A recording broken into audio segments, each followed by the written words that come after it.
इन्ना करमकुम इंदल्लाहि अत्काकुम, अल्लाह ताला के यहाँ अगर किसी का स्टेटस ऊंचा होगा तो उसका होगा जिसके अंदर अल्लाह का तकवा होगा। मेरे नबी की जिंदगी को देखो मेरे भाइयों, मेरे नबी का मकान भी कोई आलीशान नहीं, मेरे नबी का कपड़ा भी कोई आलीशान नहीं, मेरे नबी के घर में कोई फर्नीचर भी नहीं। आपकी जिंदगी तो ऐसी गुजरी कि अल्लाह के नबी एक चटाई पर लेटा करते थे।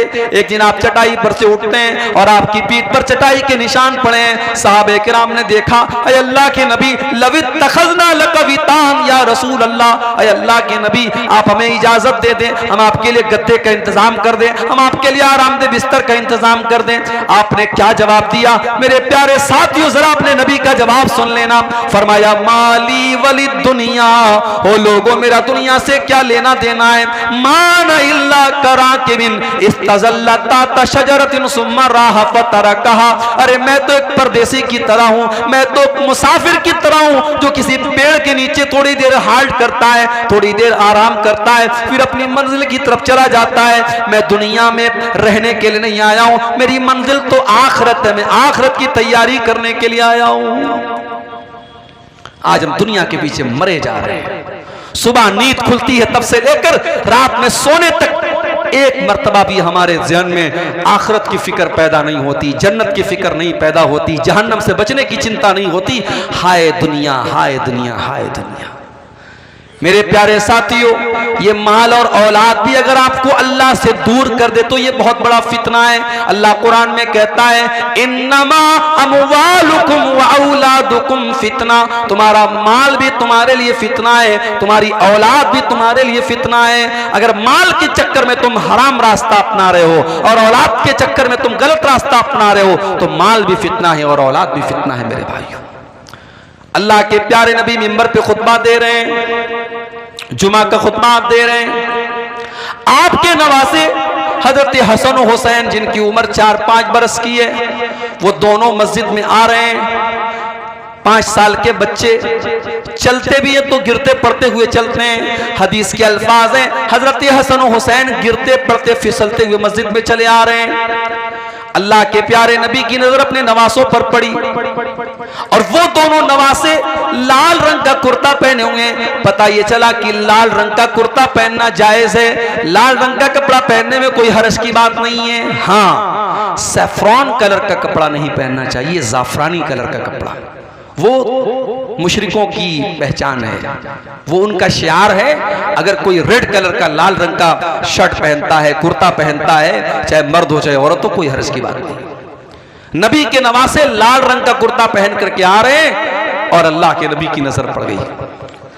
हदीस के अल्फाज हैं, आपने अपने खुतबे को रोका और आपने अपने दोनों नवासों को गोद में लिया, उनको लाडो प्यार किया और उनको प्यार करने के बाद आपने फरमाया कि ओ लोगो, अल्लाह ताला ने कितनी सच्ची बात कही है कुरान में, इन्नमा अमवालुकुम व औलादुकुम फितना, तुम्हारा माल तुम्हारे लिए फितना है, तुम्हारी औलाद तुम्हारे लिए फितना है।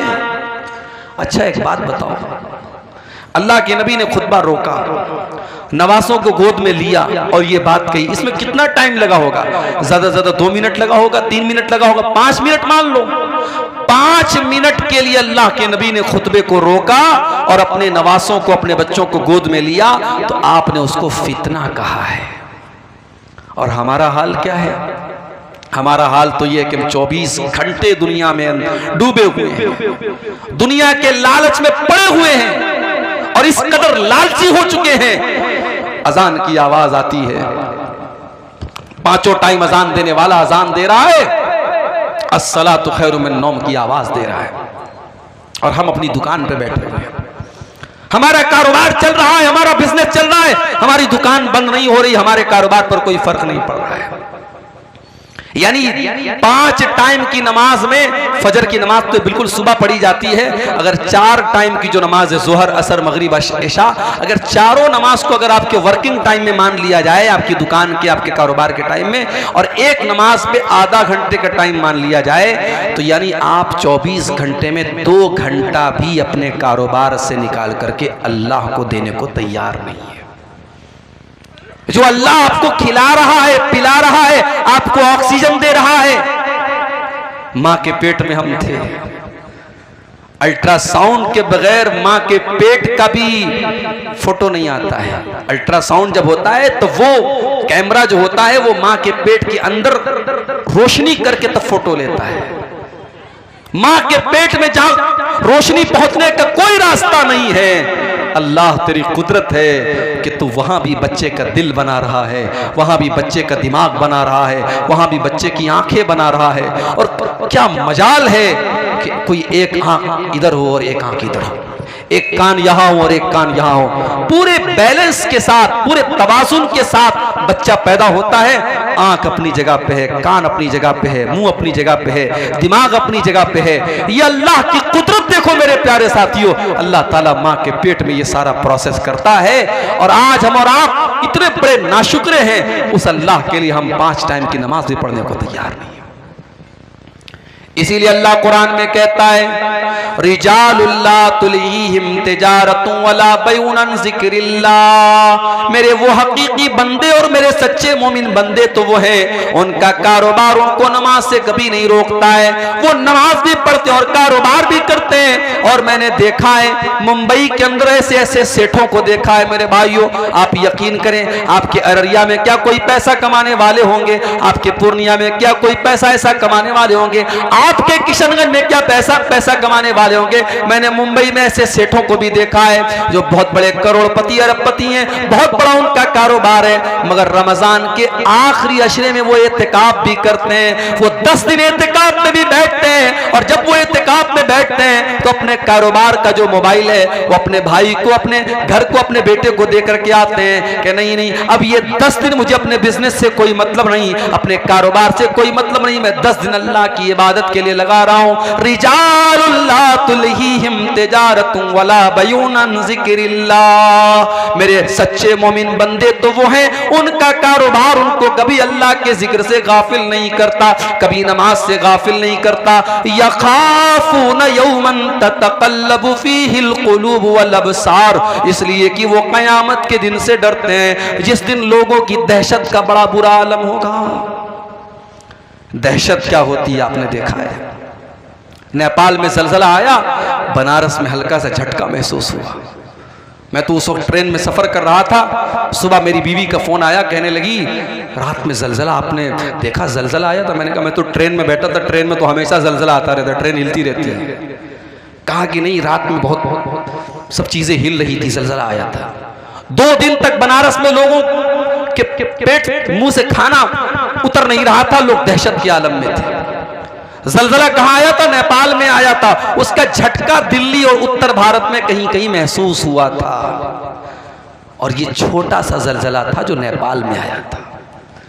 इज़ा ज़ुल्ज़िलतिल अर्ज़ु ज़िल्ज़ालहा, जब वो ज़लज़ला आएगा जो सिर्फ उत्तर भारत में नहीं, सिर्फ दक्षिण भारत में नहीं, मध्य प्रदेश में नहीं, महाराष्ट्र में नहीं, गुजरात में नहीं, इज़ा ज़ुल्ज़िलतिल अर्ज़ु ज़िल्ज़ालहा, जब पूरी धरती को अल्लाह ताला हिला देगा। व अखरजतिल अर्ज़ु अस्क़ालहा, और जमीन अपने सारे बोझ निकाल देगी। अच्छा, ये बोझ निकाल देगी, इसका क्या मतलब है? इसका मतलब यह है कि जमीन के अंदर जो हीरे जवाहरात, सोने चांदी और कीमती मेटल्स है, सब बाहर निकल जाएगा। जमीन अपने सारे खजाने निकाल देगी। और एक मतलब यह भी है कि जमीन के अंदर जितने मुर्दे हैं कयामत के दिन सब जिंदा हो जाएंगे। वक़ालल इंसानु मा लहा, और इंसान कहेगा इस जमीन को क्या हो गया है। यौमइज़िन तुहद्दिसु अख़बारहा, और क़यामत के दिन जमीन अपनी बातें बयान करेगी, जमीन बोलेगी बिअन्ना रब्बका औहा लहा, क्योंकि उस जमीन को अल्लाह ताला हुक्म देगा बोलने का। इससे एक बात ये पता चली कि हम जिस धरती पर और जिस जगह पर कोई काम करते हैं वो जगह भी गवाही देगी। मिसाल के तौर पर इस गांव में आज ये जलसा हो रहा है। अब जलसे वालों का कहना है कि हमें उम्मीद नहीं थी कि इतनी सारी पब्लिक आ जाएगी, क्योंकि ये इलाका बहुत पिछड़ा हुआ है, आने जाने का जो रास्ता है बहुत मुश्किल है, बहुत टफ है, फिर भी लोग आए। और इस वक्त जो है रात के तकरीबन 1:15 बज रहे हैं, लोग जमे हुए हैं, माएँ बहनें हमारी बैठी हैं। ये इलाका, ये पिंडाल, ये पूरी धरती बोलेगी कयामत के दिन कि हाँ, यहाँ रात को 1:15 बजे तक, 1:30 बजे तक, 2 बजे तक तेरे दिन की बातें हुई थी, कुरान हदीस की बातें हुई थी। और इसी इलाके में अगर किसी घर में, किसी कमरे में कोई जुआ खेल रहा है, कोई शराब पी रहा है, कोई ज़िना कर रहा है, कोई हराम काम कर रहा है, वो धरती भी बोलेगी मेरे भाइयों यौमइज़िन तुहद्दिसु अख़बारहा, जमीन गवाही देगी कि हाँ वहां पे क्या हुआ था। इसलिए जब गुनाह करना तो ये सोच के करना कि ये कमरा गवाही देगा, ये धरती गवाही देगी। कहां से बचेंगे हम अल्लाह के यहाँ। आगे रमजान का महीना आ रहा है मेरे भाई। अल्लामा इब्न जौज़ी का एक जुमला आज मैंने पढ़ा, बड़ा प्यारा जुमला था। अल्लामा इब्न जौज़ी लिखते हैं कि अगर कब्र में मरे हुए लोगों से कहा जाए कि तमन्ना करो, आरजू करो, तो मरा हुआ आदमी जो मर चुका है, कब्र में जा चुका है, अगर उससे कहा जाए कि तुम्हारी कोई अंतिम इच्छा है, कोई आखिरी ख्वाहिश है, तो पता है वो क्या कहेगा? कहेगा कि अल्लाह एक दिन तू रमजान का और दे दे, एक दिन तू रमजान का और दे दे। रमजान इतना कीमती महीना है मेरे भाइयों। पिछले रमजान में कितने लोग हमारे गांव में रहे होंगे, इस साल वो नहीं है, इंतकाल हो गया उनका। कितने बूढ़े लोग, कितने नौजवान लोग, कितनी औरतें पिछले रमजान में थी, इस साल नहीं है। और इस साल अल्लाह ताला हमको ये तौफीक दे रहा है, सन 2024 का और हिजरी कैलेंडर के हिसाब से 1445 हिजरी का रमजान हमें मिलने वाला है, अगर हम जिंदा रहे, अगर हमारी हयात बाकी रही। अल्लाह ने हमें एक चांस दिया है मेरे भाई कि अपने आप को हम सुधार ले, तौबा कर लें। और जब हम तौबा करेंगे, हमने जितने गुनाह किए अल्लाह सब माफ कर देगा। अच्छा, दुनिया में इंसाफ का पैमाना अलग है। दुनिया का इंसाफ क्या कहता है कि अगर किसी ने अच्छा काम किया उसको बदला दिया जाए, किसी ने बुरा काम किया उसको सजा दी जाए। दुनिया का इंसाफ तो यही है। अल्लाह का इंसाफ बड़ा निराला है।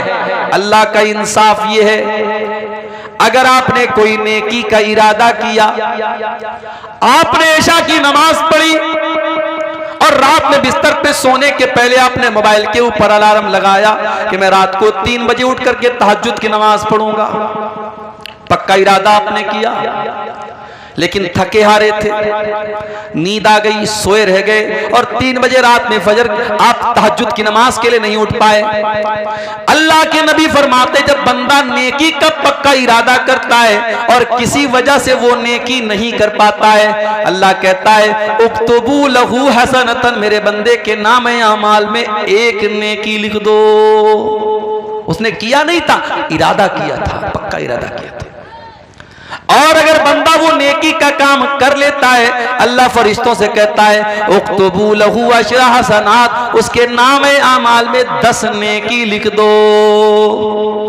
नेकी का इरादा किया तो 1 नेकी का सवाब, और नेकी कर लिया तो 10 नेकी का सवाब। उसके बाद एक और बंदा आता है और वो गुनाह करता है, अल्लाह फरमाता है इसके नाम आमाल में 1 गुनाह लिखो।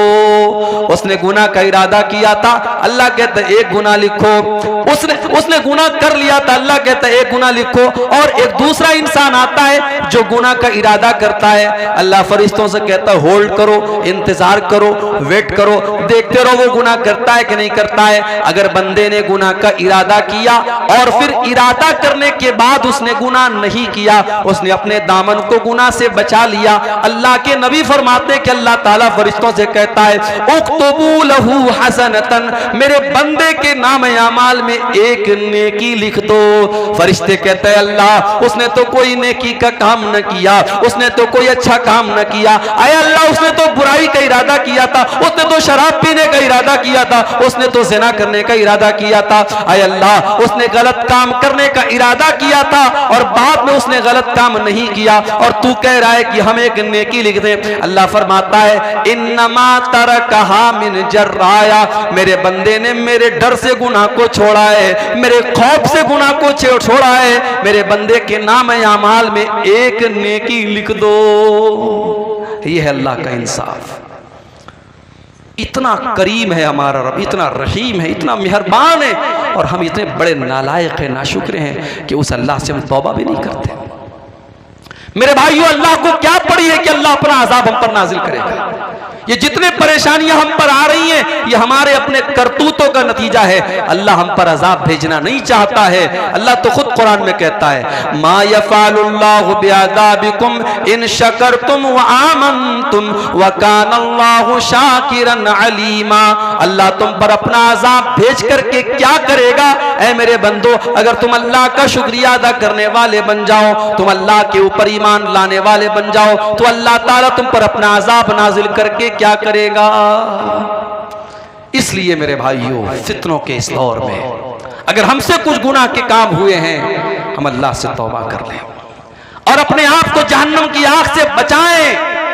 और जहन्नम की आग से बचाने के लिए बहुत सारे नेकी के काम आप कर सकते हैं। अल्लाह के नबी ने फरमाया इत्तकुन्नार वलौ बिशिक्की तमरा, खजूर का टुकड़ा भी अल्लाह के रास्ते में दे करके अपने आप को जहन्नम की आग से बचा सकते हो तो बचा लो।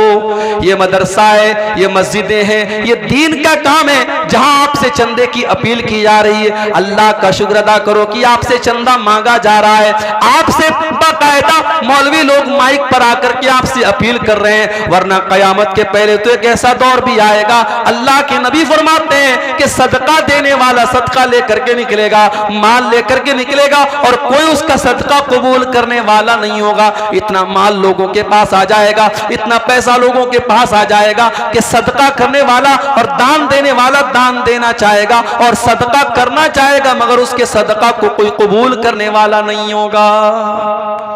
ये मौका है मेरे भाई, जहन्नम की आग से अपने आप को बचा लो। रमजान का महीना आ रहा है, उसमें नेकी करके और उसमें रोजा रख करके, तरावी पढ़ करके, तहज्जुद पढ़ करके, कुरान पढ़ करके अपनी मग़फ़िरत का सामान कर लो मेरे भाई। ये फितनों का दौर है, फितनों का ज़माना है और इस दौर में अपने बच्चों की भी फिक्र करो। मैं कभी कभी कहता हूं अपनी तकरीरों में कि जब पैसा दिया करो अल्लाह की राह में तो बच्चों से दिलवाया करो। अपने घर से जाओ तो औरतों को कुछ पैसा दे करके जाओ कि देखो मैं जा रहा हूं बाहर, ये पैसा तुमको दे के जा रहा हूं, ये ज़कात का पैसा है, ये सदका खैरात का पैसा है, गरीबों को दे दिया करना, कोई मांगने वाला है तो दे देना। अपने घर की औरतों को ये सिखाओ मेरे भाई, इसलिए कि जब हम अच्छी चीज़ों में, जब हम बुरी चीज़ों में अपने परिवार को शामिल करते हैं। अभी मैं कार से आ रहा था, रास्ते में एक रेस्टोरेंट पड़ा था दरभंगा में, राधे राधे। हमारे ड्राइवर साहब भी साथ में थे। हम लोगों को भूख बहुत तेज़ लगी थी, दोपहर में मैंने खाना भी नहीं खाया था। ड्राइवर साहब ने कहा चलिए यहाँ पे खाना खाते हैं, बड़ा अच्छा रेस्टोरेंट। मैं गया रेस्टोरेंट में, बहुत अच्छा। कभी आपका गुजर हो दरभंगा से देखिएगा, बिल्कुल हाईवे के ऊपर है, बहुत मशहूर है वहाँ का रेस्टोरेंट। वहाँ गए तो माशाल्लाह बड़ा साफ़ सुथरा रेस्टोरेंट और खाना भी एक से एक और उसके बाद मिठाइयाँ भी एक से एक। तो जानते हो पहला ख्याल मेरे दिल में क्या आया? मेरे दिल में ख्याल आया कि यार ये तो फैमिली के लायक जगह है, बच्चों को लेके आने लायक जगह है, बड़ा अच्छा यहाँ सिस्टम है, निज़ाम है। यानी ये एक नेचुरल बात है। हम कोई अच्छी चीज देखते हैं तो हम चाहते हैं कि हमारा परिवार भी इसमें शामिल हो जाए। हम कोई अच्छी चीज खाते हैं, सोचते हैं हमारा परिवार भी खा ले। मेरे भाइयों, जहन्नम की आग से हमें अपने आप को भी बचाना है, अपने परिवार को भी बचाना है। कू अनफुसकुम व अहलीकुम नारा, अल्लाह कुरान में कहता है अपने आप को और अपने परिवार को जहन्नम की आग से बचाने की फिक्र करो, बचाने का इंतजाम करो। अब जरा दिल पे हाथ रख के बताओ कि आपने अपने आप को और अपने परिवार को जहन्नम की आग से बचाने के लिए क्या काम किया है। आप एक महीना छोड़ दो, एक साल छोड़ दो, आप एक हफ्ता और एक दिन का हिसाब हमको बता दो कि आपने पिछले एक दिन में कितने ऐसे काम किए हैं जो आपको जहन्नम की आग से बचाने वाले हैं। इसीलिए मेरे भाइयों, अल्लाह के नबी फरमाते हैं ला तहकिरन्न मिनल मारूफ शैया, किसी नेकी को हकीर मत समझो। छोटी छोटी नेकी के काम, छोटे छोटे जिक्र के कलमात हैं। आपने जुबान से पढ़ा सुभानअल्लाहि व बिहम्दिही सुभानअल्लाहिल अज़ीम, आपको पढ़ने में 5 सेकंड लगा। सुभानअल्लाहि व बिहम्दिही सुभानअल्लाहिल अज़ीम आपको पढ़ने में 2 सेकंड लगा, 3 सेकंड लगा। मगर इस कलमे का सवाब क्या है? बुखारी शरीफ की आखिरी हदीस है, अल्लाह के नबी फरमाते हैं कलिमतानी खफीफतानी अलल लिसानी सकीलतानी फिल मीज़ानी सुभानअल्लाहि व बिहम्दिही सुभानअल्लाहिल अज़ीम। अल्लाह के रसूल सल्लल्लाहु अलैहि वसल्लम फरमाते हैं कि 2 कलमे ऐसे हैं जो अल्लाह को बहुत प्यारे हैं और जुबान पर बड़े हल्के हैं और क़यामत के दिन अल्लाह के तराजू पर बड़े भारी होंगे। और ये 2 कलमे कौन है? यही सुभान अल्लाह व बिहम्दिही सुभान अल्लाहिल अज़ीम। इसी तरीके से आप सुभान अल्लाह, अल्हम्दुलिल्लाह, ला इलाहा इल्लल्लाह, अल्लाहु अकबर, ये कलमात जो हैं इनका सवाब बहुत ज्यादा, इसको आप पढ़ें। अल्लाह ने आपको दौलत दी है, सदका खैरात करें, गरीबों की मदद करें, और जब मदद करें तो इस चक्कर में ना रहे कि माइक पर मेरा नाम बोला जाए। हमारे ये भी बड़ा मसला है, माइक पर जब तक नाम ना बोला जाए तब तक हमें लगता है मौलवी साहब जब तक नाम ले ले कि हमारे दुआ ना करे, हमारा दान कबूल नहीं हुआ। जरूरी नहीं है, कुछ नेकी ऐसी भी करो आपको पता हो, अल्लाह को पता हो। अल्लाह के नेक बंदे नेकी करते हैं, दरिया में डाल देते हैं। वयुतीमून अत्तआम अला हुब्बिही मिस्कीनन व यतीमन व असीरा, मेरे नेक बंदे गरीबों को खाना खिलाते, यतीमों को खाना खिलाते, कैदियों को खाना खिलाते, और जब खाना खिलाते तो क्या कहते हैं, इन्नमा नुतइमुकुम लिवजहिल्लाह, हम तुम्हें अल्लाह को राजी करने के लिए खाना खिला रहे हैं। ला नुरीदु मिनकुम जज़ाअन वला शुकूरा, हमें तुमसे कोई बदला नहीं चाहिए, हमें तुमसे कोई शुक्रिया नहीं चाहिए, हम तो अल्लाह से अपना बदला चाहते हैं। इन्ना नखाफु मिर रब्बिना यौमन अबूसन कमतरीरा, हमें तो कयामत के दिन का डर है। मेरे भाइयों, मेरी तकरीर लास्ट में होने वाली थी और अभी शायद बंगला जुबान के कोई मुकर्रिर बाकी हैं जो आपके सामने चंदे के लिए तकरीर करेंगे, लेकिन चूंकि पब्लिक दूर दूर से आई है और जलसे वालों ने ये सोचा कि अगर बाद में मेरा नंबर आएगा तो हो सकता है बहुत सारे लोग चले जाएं, इसलिए मुझे पहले आते ही फौरन जो है 10 मिनट के बाद मुझे बुला लिया गया। मैं एक आपसे गुजारिश करता हूँ कि आप इस मदरसे के लिए जो वाकई में, यानी इसमें तो कोई शक नहीं करेगा कि ये इलाका काफ़ी पिछड़ा हुआ है और इस इलाके में मदरसे की ज़रूरत थी, और अल्लाह जज़ाए खैर दे हमारे भाई शेख नौशाद साहब को और उनके तमाम जो रुफ़क़ा हैं जिनकी मेहनतों से ये जामिया इस्लामिया अम्मारिया चल रहा है। आप दुआ भी करें और जाते वक्त आपसे जो भी बन सके आप ताउन करके जाएं, इस इदारे को दान दे करके जाएं। अगर वाकई में आपको दीन से मोहब्बत है, अल्लाह से मोहब्बत है, रसूल से मोहब्बत है, और आप चाहते हैं कि इस इलाके के बच्चे भी कुरान और हदीस को सीखें और यहाँ की नौजवान नस्ल भी ऐसी तैयार हो जिसके दिल में अल्लाह और उसके रसूल की मोहब्बत हो, तो ये काम करके आप जाएं। मैं दुआ करता हूँ अल्लाह ताला से रब्बुल आलमीन हम सबको इस दौर में, फितनों के इस दौर में जो भी नेकी के काम हैं अल्लाह ताला उसमें हम सबको हिस्सा लेने की तौफीक अता फरमाए। रब्बुल आलमीन हमारे जिन भाइयों ने इस मदरसे में अब तक